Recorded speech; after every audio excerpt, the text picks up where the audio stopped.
क्यों मनाया जाता है धनतेरस का त्योहार? कार्तिक मास की कृष्ण त्रयोदशी को धनतेरस कहते हैं।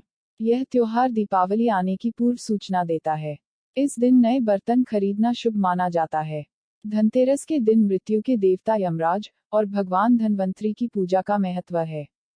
भारतीय संस्कृति में स्वास्थ्य का स्थान धन से ऊपर माना जाता है।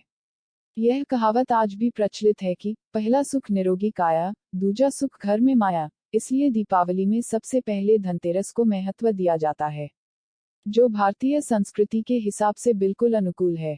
शास्त्रों में वर्णित कथाओं के अनुसार समुद्र मंथन के दौरान कार्तिक कृष्ण त्रयोदशी के दिन भगवान धनवंतरी अपने हाथों में अमृत कलश लेकर प्रकट हुए।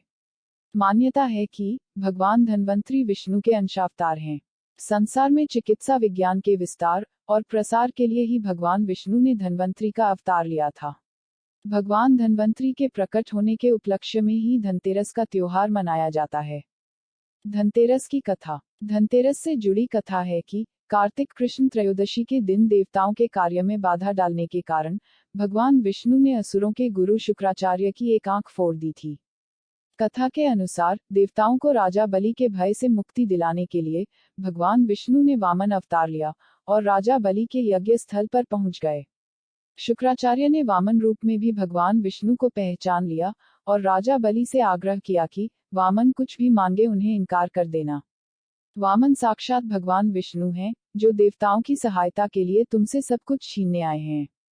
बलि ने शुक्राचार्य की बात नहीं मानी। वामन भगवान द्वारा मांगी गई 3 पग भूमि दान करने के लिए कमंडल से जल लेकर संकल्प लेने लगे। बलि को दान करने से रोकने के लिए शुक्राचार्य राजा बलि के कमंडल में लघु रूप धारण करके प्रवेश कर गए। इससे कमंडल से जल निकलने का मार्ग बंद हो गया।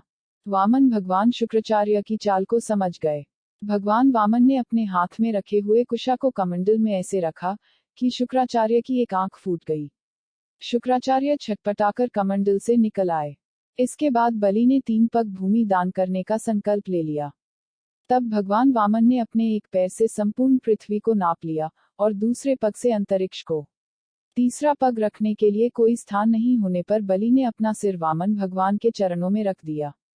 बलि दान में अपना सब कुछ गंवा बैठा। इस तरह बलि के भय से देवताओं को मुक्ति मिली और बलि ने जो धन संपत्ति देवताओं से छीन ली थी, उससे कई गुना धन संपत्ति देवताओं को मिल गई। इस उपलक्ष्य में भी धनतेरस का त्योहार मनाया जाता है।